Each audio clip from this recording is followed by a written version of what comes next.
नमस्कार। प्रस्तुत है आज का चिंतन। अपव्यय और सदुपयोग। लक्ष्मी कह रही थी, किस किस को छोड़ोगे आखिर, जिसे नहीं ले जाओगे वही बुरा मानेगा। तब बद्री प्रसाद जी बोले, लेकिन हमें सबसे पहले कन्या पक्ष वालों का ख्याल करना है। दूसरे, इस अन्न संकट के युग में लंबी दावतें करना राष्ट्रीय अपराध है। लक्ष्मी इस पर तुनक कर कह रही थी, कन्या पक्ष वाले जब इतना बड़ा ब्याह रचाने चलेंगे तो क्या 100 आदमियों को खाना भी न खिला सकेंगे। समझाते हुए बद्री प्रसाद जी बोले, 100 क्या, हम 200 भी ले जाएं तो उन्हें अपनी इज्जत रखने के लिए सभी कुछ करना पड़ेगा। लेकिन यह हमारे सोचने का विषय है। कम व्यक्ति ले जाने से उन पर आर्थिक दबाव भी कम पड़ेगा और व्यवस्था करने में भी सुविधा रहेगी। दिनेश तथा सुरेश के विवाह में हम सभी संबंधियों को ले गए थे। इस एक में सब न गए तो क्या। किसी भी आदर्श को अपनाने के लिए आखिर थोड़ा साहस तो दिखाना ही पड़ता है। इतने में ही उनका बड़ा पुत्र दिनेश भी वहां आ गया।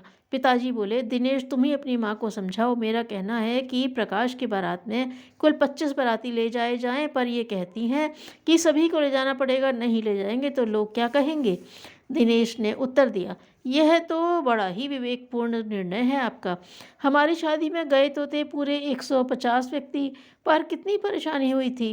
कन्या पक्ष वाला यूं ही क्या कम परेशान होता है। विवाह संबंधी व्यवस्थाओं में फिर ठहरने नहाने आदि में भी कितनी देर लगती है। याद है पिताजी, कलेवे को कितनी देर हो गई थी। 40 बच्चे तैयार होने में आखिर समय तो लगता ही है।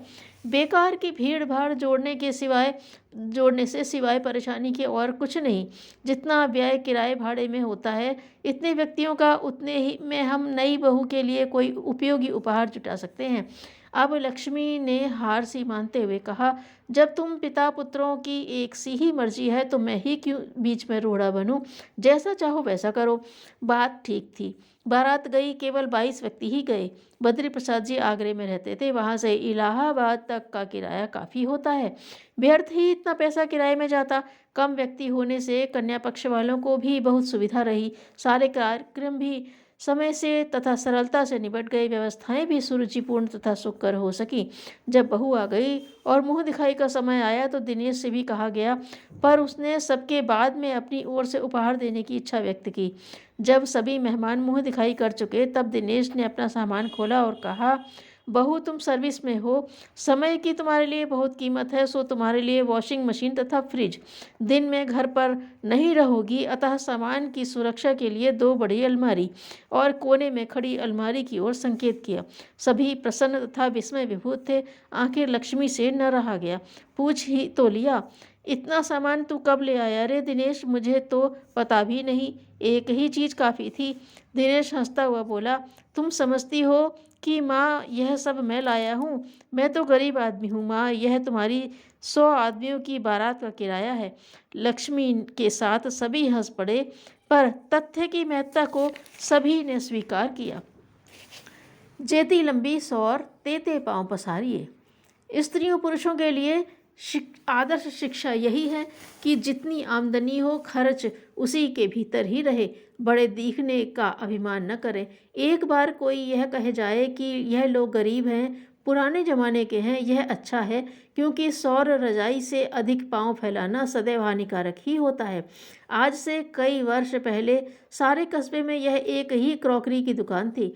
अच्छी आमदनी हो जाती थी। कोई 100-150 रुपये रोज तक की बचत थी।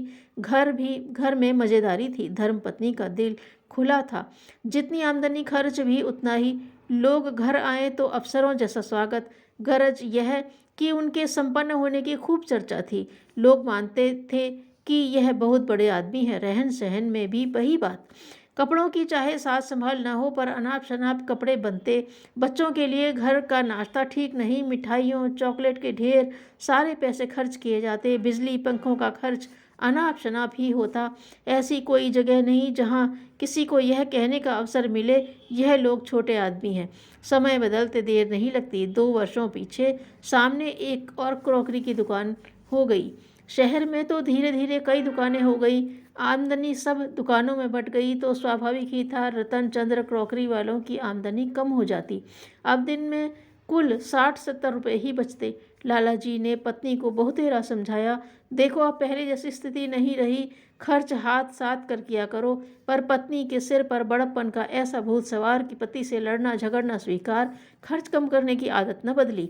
अच्छे खाते पीते घर के होकर भी उनके ऊपर ऋण बना ही रहता। घर में परस्पर खींचातानी रहती सो अलग। आमदनी घटने के साथ रहन सहन के स्तर में थोड़ा सादगी कर ली जाती तो उसमें शान न घटती, पर परस्पर खींचातानी से जो उपहासास्पद स्थिति बनी, यदि उसे घर की स्त्रियां समझ लेती तो न दुर्गति लाला जी की होती और न स्वयं उनकी स्त्री की। झगड़े फसाद के कारण बच्चों में जो बुरे संस्कार पड़ गए सो अलग। सदा खर्च सोच समझकर आमदनी को देखते हुए करने की आदत डालनी चाहिए।